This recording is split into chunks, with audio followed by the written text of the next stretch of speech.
nandito po kami ulit ni Ma'am Cheryl Base. Thank you po Ma'am Ena ha, sa pag-greet at kamusta po dahil nandito po kami sa Villa Marcela para po ipakita sa inyo ang mga basic amenities na available sa lahat ng project ni Apex Homes. So Ma'am Ena, ano po itong nasa likuran po natin? Ang nasa likuran po natin ay clubhouse. Isa ito sa mga amenities sa project na Apex Homes na pwede po natin gamitin bilang homeowners na kapag meron po tayong special gathering para sa ating pamilya ay ito po yung pwede nating gamitin.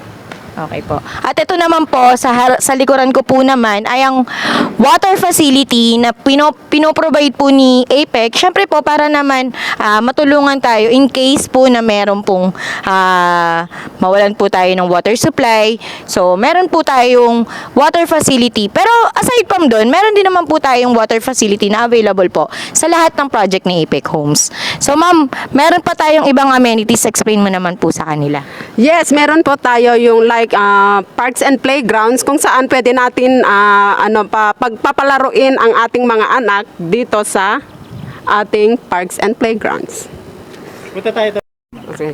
Nandito naman po tayo sa parks and playground at basketball court na kung saan pwede po tayong maglaro at pwede po natin dalhin dito ang ating mga anak para makapaglaro din po sila sa hapon at saka sa umaga. Yun. Ma'am Shea, ikaw naman.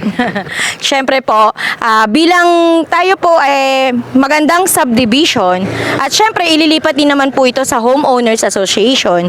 So, ngayon po, ganito lang po siya ka-basic. Pero, as soon po na matransfer po ito sa ating Homeowners Association, mas lalo po itong mapapaganda. At the same time, baka po madagdagan pa po yung ating mga amenities. So, sa mga future home buyers po ng RRCT, Realty, so inquire lang po tayo at pwede rin po yung free site visit para makita nyo po ng personal yung ating mga basic amenities. So yun lamang po. Salamat po sa inyong panonood. Bye!